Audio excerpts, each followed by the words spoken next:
the death rate increases. So very real consequences for us.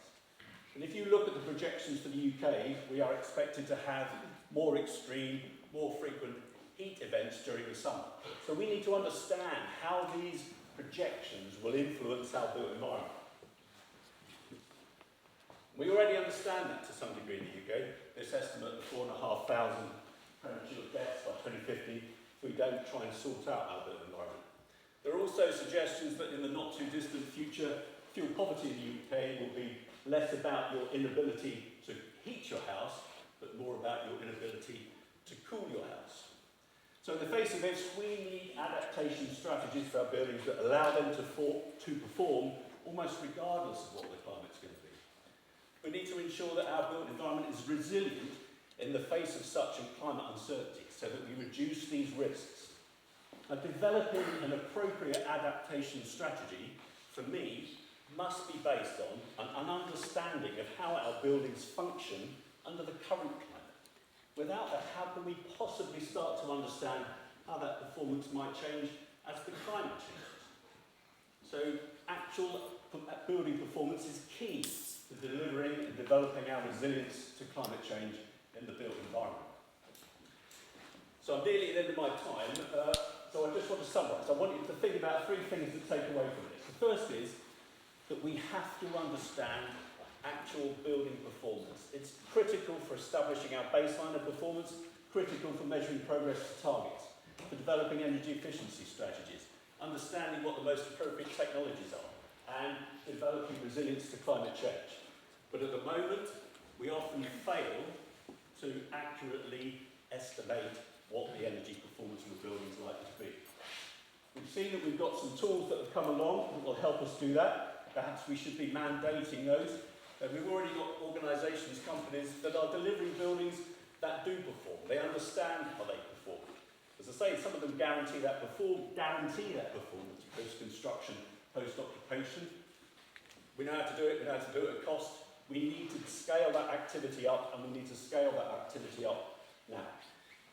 And lastly, if we're going to continue to use tools such as the EPC, we've seen that sometimes they perhaps don't tell us what we need them to tell us. So we have to have confidence in them. Any development model must look at any fundamental flaws. We must do that now, particularly as they are already influencing the value of our assets. And I'll leave it there.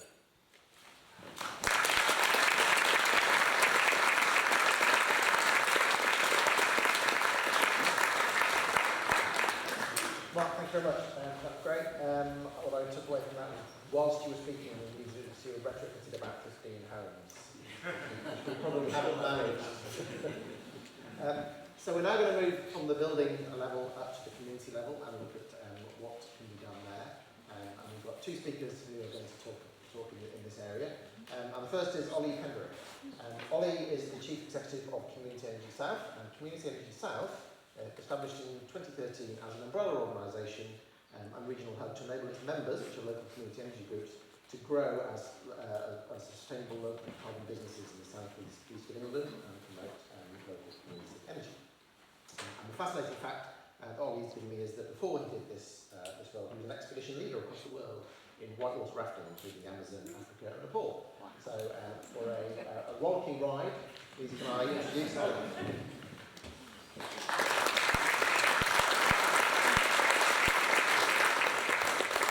Very much. And one thing I did learn when I was rafting down rivers, I would meet villages in the middle of nowhere, and they're very resilient. So, and that's something that I've taken into my work. So, thanks very much.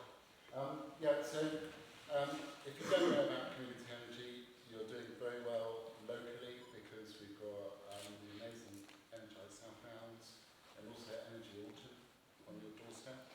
And but also a whole network of community energy groups wider across Hampshire that's now supported by Hampshire County Council and districts, and then wider across England and in England and Wales. There are 400 operational community energy groups, and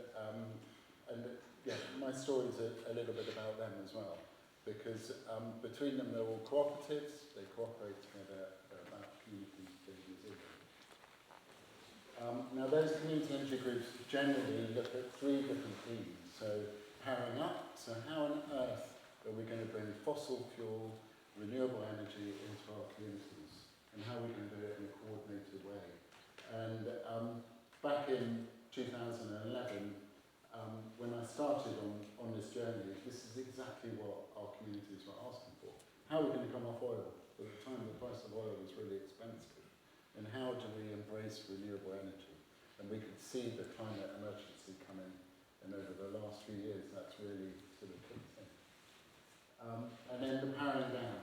How are we going to work on all these houses and make them more efficient, make them affordable for us, but also maybe so we're not paying for electricity actually, so that it's all viable, but do it on a community level and do it all together.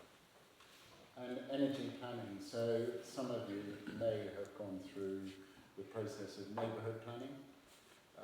If somebody's in there, someone there might go, oh yes, I've been through a neighbourhood plan.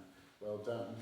But also, I would argue that all communities, particularly parish councils, parish communities, should now be undertaking a decarbonisation plan and doing it for their community to coordinate them so they can look at their housing archetypes, look at them together, but also find out where they could build their own renewables and own those renewables and be self-sufficient so that our wonderful children and grandchildren can enjoy this beautiful countryside like we have. So ULEZ, this is my favourite diagram about people participation. And for those of you who are involved in engagement or policy, bear with me a second. So you've all heard of top-down, bottom-up. ULEZ was a perfect example of that. So it was a good policy from the top, but maybe it wasn't supported enough from the bottom up, so we didn't enable people to really engage with it. And actually the net zero journey and the commitment from Christian war and the climate emergency should allow for this top-down, bottom-up approach. So let's get good policies, and there are good policies coming through, but let's engage with our communities and enable them to have a voice and advocate for it. Let's not be concerned about what comes from them. Let's just engage with them in the right way, because well-informed people can make informed choices, and that's what it's all about opening up. Now, there is actually a left-right movement going on as well, because our elected representatives need to be informed about net zero, and they need to be educated in this, but all the different departments within the councils as well, so waste, health, economic development. So there is a whole move across the middle of engaging with elected representatives. These wonderful councillors now who have been engaged for the next 4 years in their councils, who are also able to understand the policies, but also support us, the people, to enable it to happen and hear our voice. And with everything after COVID that happened, it brought communities together, and they needed a real change to do that. And this will enable that. So thanks for bearing with me on that. But we should all be able to get to net zero together and decarbonise all our homes. So there's 4 things. Next week, I'm going to see the Minister Callanan, Lord Callanan, who is responsible at the Department of Net Zero, and he wants to hear from the community energy sector and the 400 community energy groups in the country. And what we're seeing in Community Energy South and across local authorities, across the North East, the North West, across the country, is a big wave of communities like here in Petersfield, where climate action networks have grown, and from it an energy movement. And we need some more coordination for that top-down policy to help it work, and to help communities look at their homes but also build renewables. And there's a few things we're going to go and talk to them about. So one is the financial viability of renewable energy projects, particularly led by communities. So there needs to be finance mechanisms mechanisms for that. So if anybody's got solar on your homes, you might well, if you're exporting at the moment, we don't really have the mechanism, unless you have the feed-in tariff, to actually be paid for export. So we need that policy in place to recognise actually when we're over-generating that we should be being paid for that in our homes and not just giving it to the grid. So that's an important thing. Also, you'll hear from Steve next. Steve has been involved with the community energy sector in the announcement of a national community energy fund, £10 million to be invested in communities to develop feasibility studies for renewable energy projects. And that's a real need. At the moment, where communities can't keep up with the private sector, is that last 10% of de-risking a renewable energy project, take it into community ownership. That is where the community will be offered, the funding of the project will be offered back to the community to own for like 25 years. So we need to find that mechanism, that development fund. So we'll be asking for that. The next one is how we work with local authorities in a really effective way. Because they've all undertaken climate emergencies.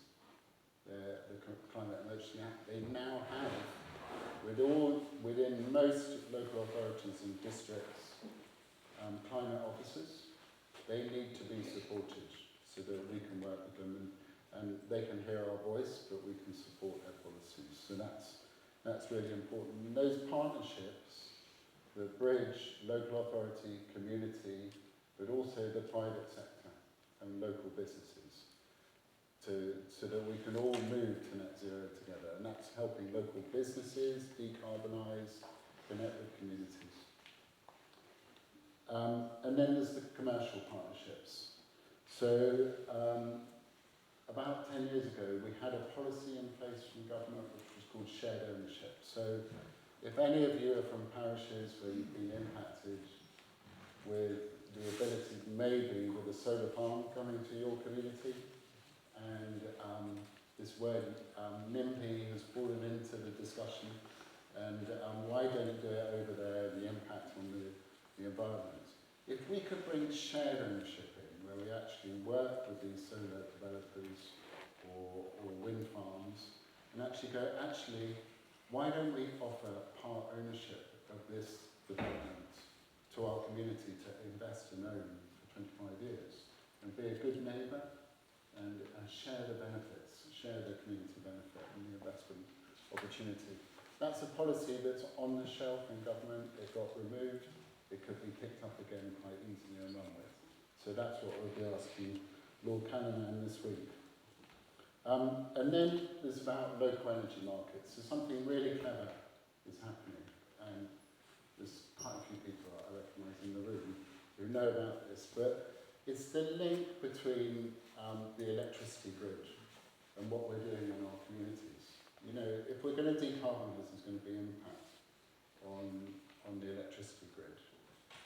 And we need to work out, there's the electricity networks who are now turning to, they're becoming DSOs, so they're looking at flexibility. The best way to explain that is the tsunami in Japan, you know, that came through. What they had to do afterwards, because they lost nuclear power stations and what have you, was actually start to flex electricity, so only use it at certain times a day with a traffic light system. And we can do that, but we need something like COVID maybe to enable it, but we definitely need those mechanisms to help us balance our electricity. So that, you know, a school like this could be run with renewables, and in the summer holidays when there's no one here, give it to the village. To enable that, we need to unlock policy to do that. And part of that, I get asked a lot, we all get asked a lot in the community energy sector, why can't we build a solar farm here, a wind turbine, and actually supply all the village, you know, and have a local system that's circular and working for everybody? And that's something that you'll hear from Steve in a second. So, in all, yeah. if you don't know about community energy, get involved with it, but it's happening locally. Oh, sorry, one final thing is obviously the financial world, and we'll hear from Steve shortly, but also, you know, how this being able to invest local finance in renewable energy projects alongside private finance, and that's another mechanism that we should open up. Thank you.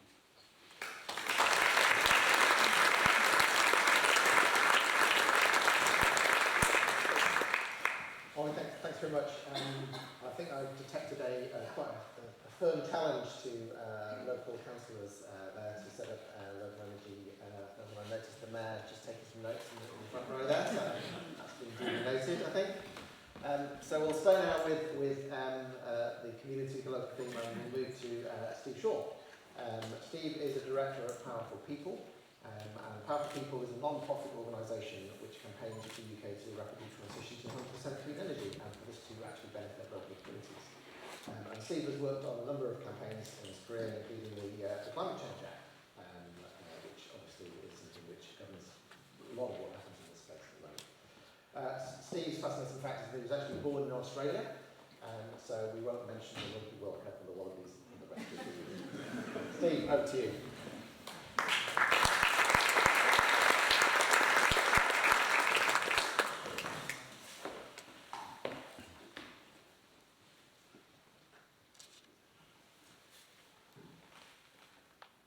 Thanks.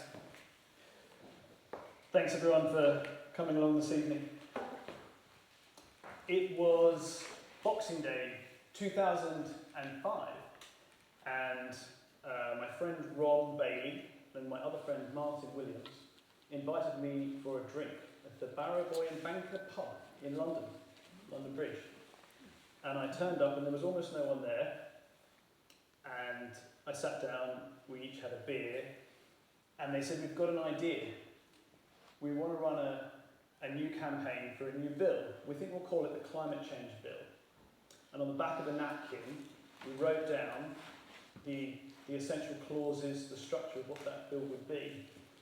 At the time, Martin Williams was the head of the parliamentary team at Friends of the Earth, and Ron Bailey, older than him, had set up the parliamentary team years before. And I was quite young, and I was a little bit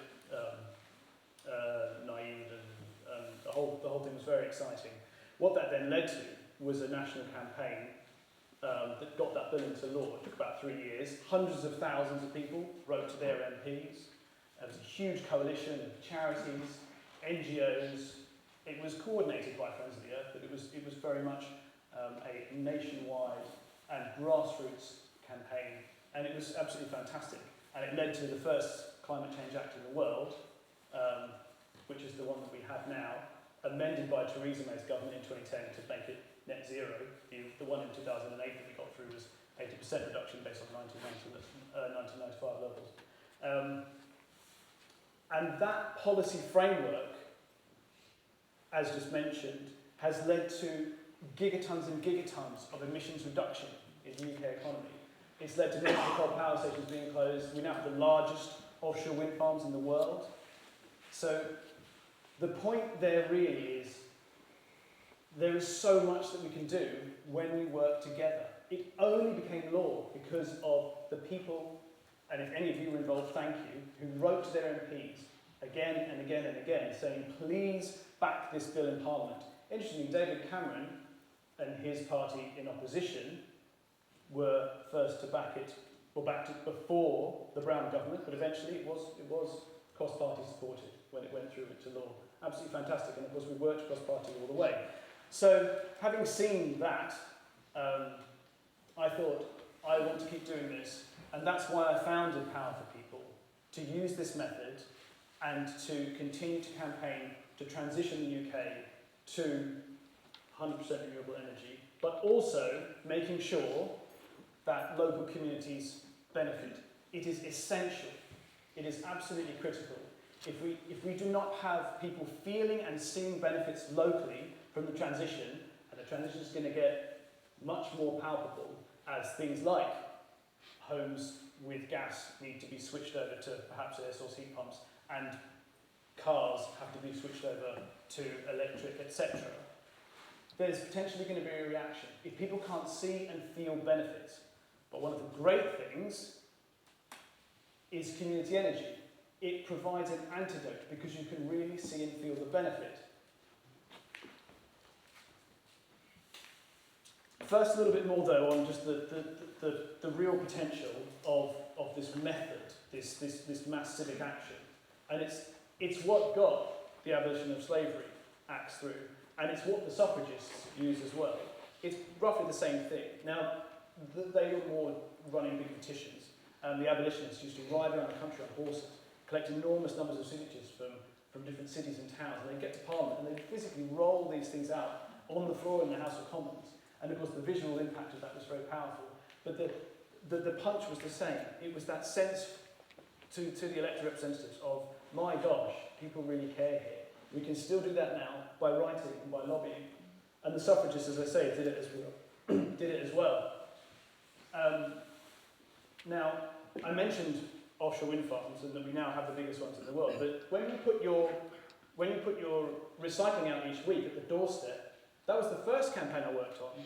It was also coordinated by Friends of the Earth. That was the Doorstep Recycling Act that became law in 2003.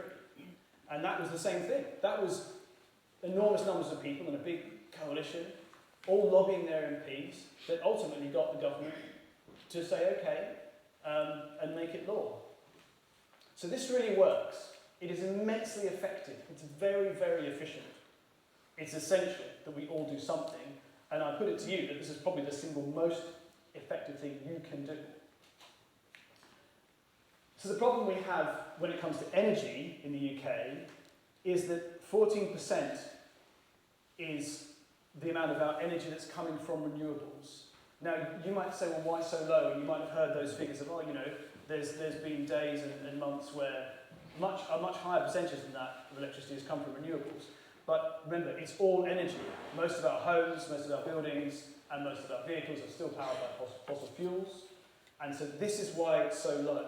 We've got such an enormous challenge, and energy is such a key part of us continuing to meet our emissions reduction targets.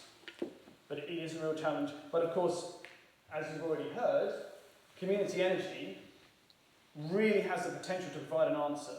At the moment, it's small. Just to define it, I know Ollie did mention it, but I think it's worth a definition for those of you who don't know. Community energy is when a group of local people come together and try and provide, ultimately build, renewable generation locally.